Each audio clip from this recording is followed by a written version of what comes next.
Monster Hunter Wilds is a great game, but it is also very complicated. There is a lot of different types of armor, weapons, and decorations that give you skills, and an insane amount of combinations of them to make the perfect build. But how do you do this? As a new player, this has been a very hard thing to learn, but hopefully in this video I can teach you a little bit on how I go about it, even though I've only played this game through, well, the release of Wilds. Subscribe to the channel for more content like this. Go to my Ko-Fi if you want to support my content. Go to my Twitch to watch me live every morning, and let's get into it. So, how does a build on Monster Hunter Wilds work? So, the entirety of builds in Monster Hunter work with skills.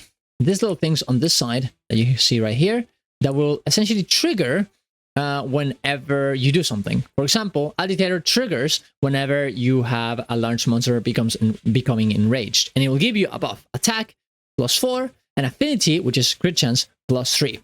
Right? The same thing goes for Counter-Strike, for example. Temporarily increases attack power after being knocked back. Every one of these abilities will be triggered by something and will give you some sort of power.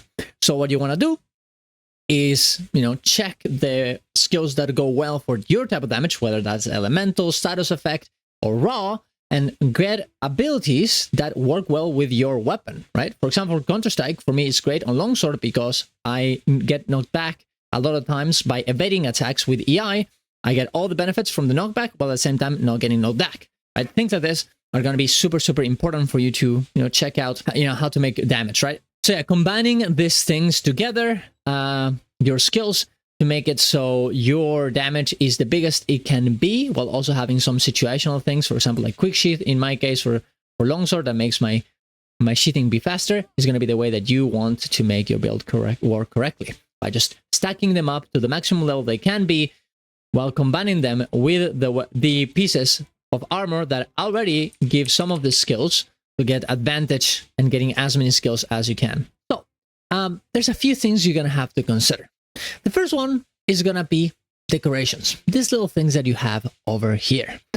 Each of the armor and weapons that you have are going to have different types of slots for these decorations. So, they're going to be level 3 that look like this, level 2 that look like this, and level 1 that look like this. Now, in a level 3, you can actually get yourself level 3, level 2, level 1. It's like a big socket, right? You can get the biggest one, or you can get smaller ones. But then on the level 1, you can only get yourself level 1 because it's tinier, right? It's a little smaller. That's why having, the most amount of, the biggest amount of level 3 sockets is the best, because that way you have a lot of flexibility. That being said, there's also some skills that come with the pieces of armor. For example, this Numinous Shroud Beta has an Agitator level 2. Agitator, being a level 3 gem, essentially is almost like I have 2 level 3 sockets in here that are specifically tied with the Agitator in this case. Right? Also, let's me move myself like there. There we go. That's better. Right? So this is going to be very important, right? Because sometimes there's going to be a piece of gear that maybe doesn't have a huge socket, but indeed it has a lot of what you want, the skills that you want inside of them, right? You also have your your charms that give you any skill, honestly, whenever you want it in your charm, right? So for example, this one is Counter-Strike, so I get myself 3 levels of Counter-Strike by having my Cartoon Charm level 3. Level 1 will give you 1 of the ability, level 2 will give you 2 of the ability of the skill, and level 3 will give you 3 of the skill. Now, not every one of the charms can actually become level 3, but this is actually very nice, because this way you can actually go in there, and if you're missing some sort of skill, you can just get your counter in there, boom, put it in there, and just supply whatever you need with it, right? That being said, there's a bit more to this than that.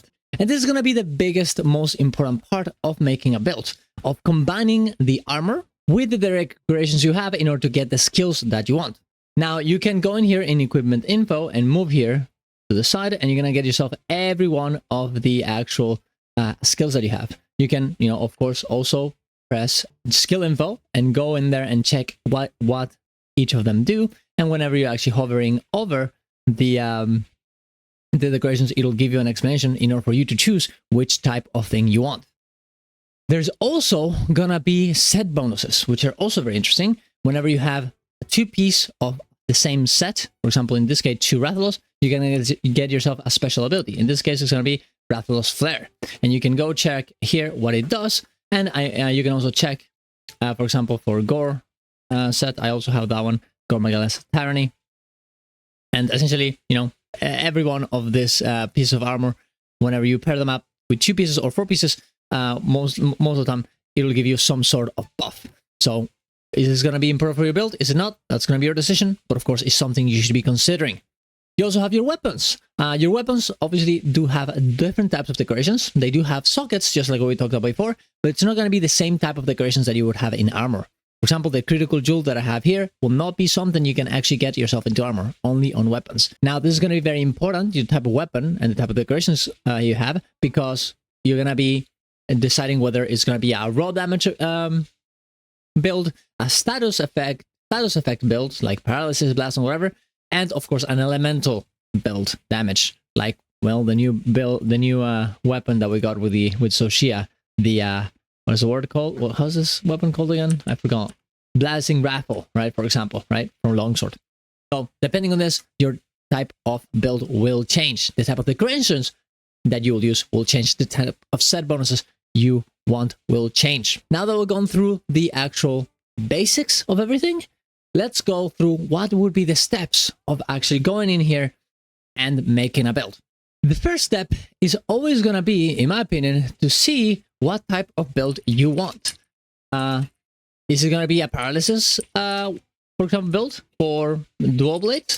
Well, go in there, go in YouTube, go into any website or whatever, and go check one build that they have for that, right? Go see it, copy it. You can watch the video to understand more or less how it works in the way that it works, but learn why it works, right? You don't even have to do that. You can just go in there, check yourself, you know, the armor and the decorations and everything, and just go through the skills. How does it work? Why am I doing more damage for this? What does that skill do? Why is it important? And after that, you're gonna get a better idea of the type of abilities, the type of skills that your type of build will be benefiting on. Use this for your advantage. Now, the next step is gonna be, what are you gonna change? What do you want to accomplish with this build?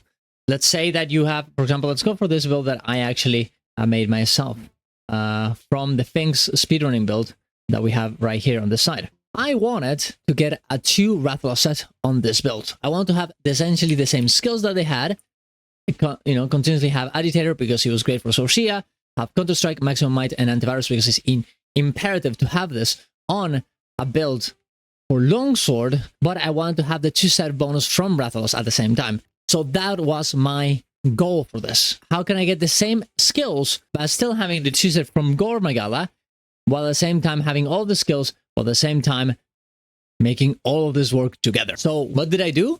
I recognized the things that I had to sacrifice. In this case, I knew that I didn't really care about the Gore element. Convert element. So I knew that my hands are my Arc Vulcan Barn Braces that do have convert element could actually leave.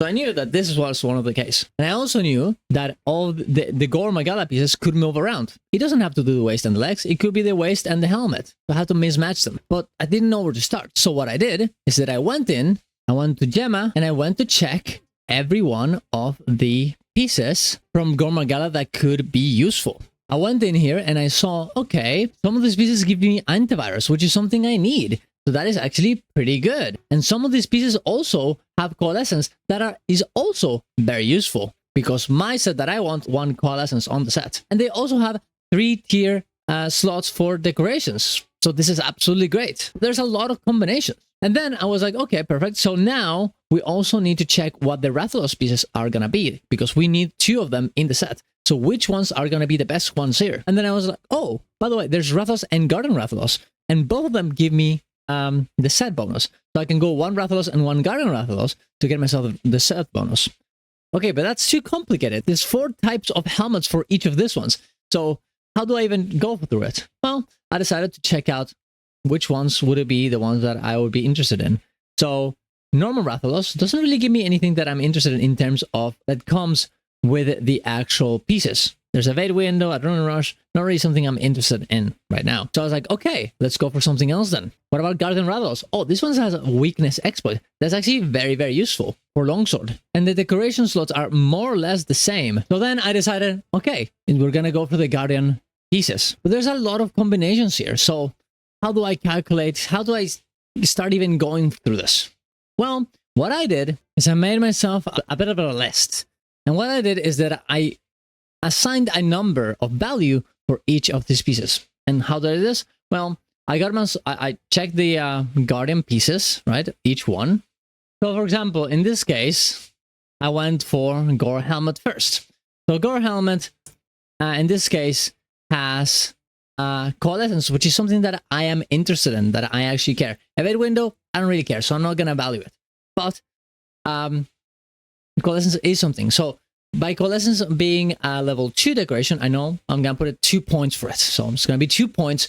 Plus, we have a level 3 decoration that we can use for anything in the slot on the top right. You can see it right. Oh, let me just, there we go. Oh, wait. Need to use my little hand there. You can see it right there. So that's 3 points. So in total, 5 there. And I also have 1 level 1 decoration here slot. So it gives me to 6 points. So I put it in there as 6 points, just to have a number on it to see how valuable it actually is. Then I went in and I did the same thing for Rathalos, or Guardian Rathalos in this case. So I knew weakness exploit is useful, but it's not something that is insanely important right now for me. So I didn't actually count it. Now you could give it like a 0.5, I think, for here, just to signify like, hey, it's a little bit valuable. It's not a big of a deal, but you know, just so you have a little bit of a reference. But you don't have to. In this case, I didn't. And I saw that there were 2 slots for a 2-level decoration. So this meant that is 2 plus 2. That's 4 points. So I assigned it to 4 points. Oh, I actually did put 0.5. There you go. Oh, there it is. And there you go. And then I also went through other pieces as well. Because, you know, I've been experimenting a lot. And I realized that the Fulgur set here has indeed an insane amount of value, because Fulgur Helm has an agitator level 2 there. So that's 6 points out of that, plus those 2 points from that beautiful socket there for level 2 decoration gave me a total of 8 points, which is insanely powerful. And I put it there just so I remember it. Now the problem is, of course, is that we need the Gore and Rathalos set bonuses, so these are going to take priority, but I wanted to put it in here anyways. And I did this for the entire thing. I did it for the chest, for the arms, for the waist, and for the legs. And this way, I was able to realize, okay, which would be the best place to put Gore pieces and which would be the best place to put Rathalos pieces. Now, how are we going to do this? So we established that, you know, Gore pieces are honestly pretty good everywhere. But let's start somewhere, right? Let's remove, let's go for the head on Gore, because we know that he has Coalescence and it's a pretty good piece, right? And we also know that on arms and on waist, the pieces from Rathalos and the piece of Gore give around the same amount of value. So let's get the Guardian Rathalos pieces right here, right? Let's just put random ones, Guardian Rathalos, right? Where's their Guardian Rathalos? And perfect, there you go. All right, nice. Okay, and let's also remove the decorations just so we have, so we can start from scratch. I'm just gonna remove them here. Okay, just gonna start from the start. Okay, perfect. Okay, so now let's see what we have just by having this equipped. We have Agitator level 2 maximum might, Weakness exploit, and Coalescence and Antivirus 1. So we need to get, first of all, Antivirus to level 3, because that's very important for my specific build. Let's get that going. Boom. Sane and Jewel for it. Also important, guys. This is kind of confusing, but the skill that you're gonna get from the decoration is not gonna be the same as the actual decoration name. You're gonna have to go through and check them out. It's very confusing for like no reason. But you know, it is what it is. Okay. Okay, there we go. We have Sane Wheel, we have Antivirus to level 3. Perfect. Now Agitator. We want to get as many Agitators as we can. Let's get the Challenger Jewel here on level 3. Challenger Jewel 3 level 3. Challenger and Jewel level 3. Perfect. Agitator level 5. Awesome. Now we need maximum might to level 3. Okay, we have maximum might on level 2 right now. Okay, so why is that? Oh, that's because of the mighty charm. Okay, let's keep going to just check it out. So we have a mighty jewel here to level 3. Perfect. We also require counter jewel to get ourselves into max level. Oh, but look at that. Counter strike is level 2 only, and we no longer have any other pieces. Oh, what are we gonna do now? Okay, let's think about this. So wait, mighty charm gives me level 2 maximum might, but counter charm level 3, because you can actually upgrade it to level 3, gives you level 3 counter strike. So let's get that instead. Remove these counters, and then boom, we got ourselves a level 3 maximum might and level 3 counter strike with no changes all on that. Awesome, perfect, great. Okay, now we have Sane. Okay, perfect. Now we can get ourselves into a level. We can get ourselves quick sheath as a very important on this guild, on this build, quick sheath. Oh, but look at that, we only can get ourselves level 2 quick sheath. Oh, unfortunate, that sucks. I wonder if there's any way to actually make this work. Let's see if we can replace something so we can get level 3. So let's just check for Luminous Shroud. Okay, so this one, let's see. What if we replace it to the Alpha? Will that do anything? Terror Counter Strike level 1. Okay, we would get ourselves a level 1 decoration, so we can put Sheath in there, but then we lose our level 3, which is a 1 less agitator, which kind of sucks. And we get ourselves a Counter Strike 2, which is not what we need because we already have it. Let's try with this one. Rathalos Alpha. What about Rathalos B? Oh, look at that! Weakness Exploit. This one also gives us Weakness Exploit, but this one has Survival Expert and Intimidator, something we don't really need. But if you get it for this one, we get ourselves 2 level 1 decoration slots. Perfect. So we can get ourselves a quick sheet on this side. Beautiful. And we have 1 mirror to spare that we can use to get ourselves, I don't know. What can we get ourselves? Some other random one that works for me. Growth. Attack and defense increase as time passes with on the quest. The maximum is reached after 30 minutes. I'm a bit of a speedrunner, so this is not going to be very useful, but you know, look, you can use that. Be Seek, reduce the stamina depletion when evading. That's actually great because we do have to evade a lot randomly, and we want to get our stamina at the maximum so we are able to keep our maximum might buff at all times. And look at that, we have done our build. We have everything we wanted before from the other build. I guess we don't have Flare. We can replace 1 Challenger for 1 Flare, but that's something I'm okay doing, right? And then boom, we have Coalescence, we have Weakness Exploit level 1, which is great. We have full quick sheath and full antivirus. Absolutely great.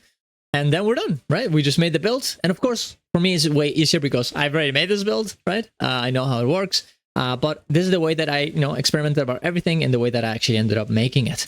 So hopefully this helps you be able to make your own build.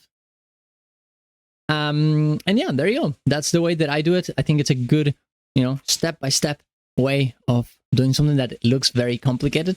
Of course, it's going to take you some time and experimentation in order to get to a place where you can actually do this reliably. But that's how you go and do it, right? You go in there, you put your hands in there, and even if you don't make a good build at the start, you're going to learn. You're going to learn how things work, how different skills interact with each other, how your build works for your set.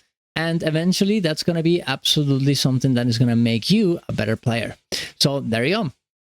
That's about it, guys. That's all I wanted to talk about today. And hopefully this helped you understand a bit better how Monster Hunter works. What Monster Hunter World? What am I saying? Monster Hunter Wilds work. So yeah, if you have any questions, of course, leave them in the comments down below. Subscribe to the channel for more content like this. Go to my Ko-Fi if you want to support my content. Go to my Twitch to watch me live every morning, except Sundays, because Sunday is family day, okay? And I do like hanging out with my parents, okay? So there you go. Subscribe to the channel. See you guys around. Love you all. Bye-bye.